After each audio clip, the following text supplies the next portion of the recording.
Police Chief Hopper here from Stranger Things. Howdy. There we are, Chapter 47. I wrote Chapter 47 on Halloween, October 31st, and so I'm recording this video just before heading out to do trick-or-treating in costume with a bunch of friends in the local neighbourhood. So yes, this is my costume, Hopper. This chapter was another interesting one to write, a real departure from the regular chapters in this bold literary experiment. The third and final of the Dr. Zivai Drifting in Space chapters. Again, it takes the form, it mirrors the structure of the previous Dr. Zivai Floating in Space chapter.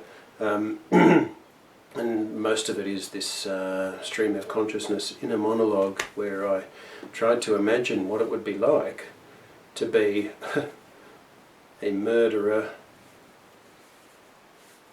in the final stage of grief, that is acceptance, drifting through space with the sure and certain knowledge that you only have minutes worth of oxygen left to you.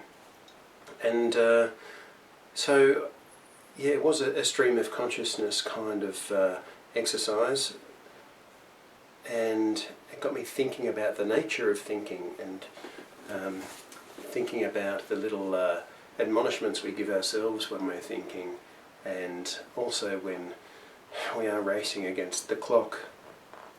And there's no greater race against the clock than impending death.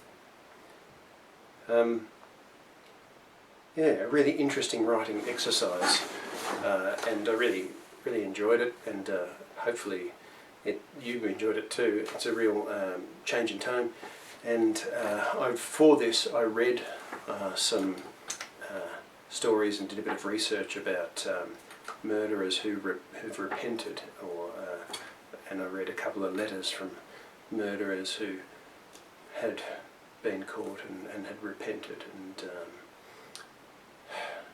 just trying to get into the head of someone who could do something as heinous as that and be making peace with it or not making peace with it, and just trying to get into that bizarre and disturbing headspace. She doesn't have that many regrets, Dr. Zivai. She didn't have that many friends or family. It wasn't an especially happy life that she's leaving behind. And yes, perhaps not in keeping with the general tone of the novel, there is no last minute escape for her, no rescue in the nick of time. For the past 10 hours she's been very, very slowly dying and becoming more and more isolated, more and more alone. And there was no miraculous reprieve.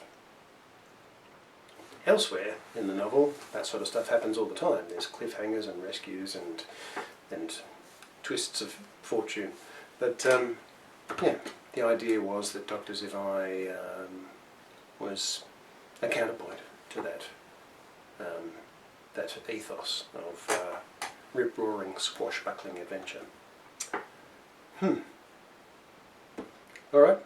Another thing that's interesting about this, as I say, I've written this on October 31st, sort of way ahead of time, and all the chapters around this chapter, before and after it, I'm a long way off writing yet. I've generally been working through the whole story in sequence. So yeah, this would be an interesting exercise to see how the overall style and tone of the novel is looking in April of next year. That is now, where are we?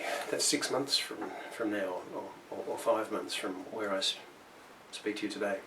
So it'd be interesting to see how jarring this is in terms of my writing style. Alright, that's it for this week. From the past, happy Halloween, even though it's the 3rd of April 2020.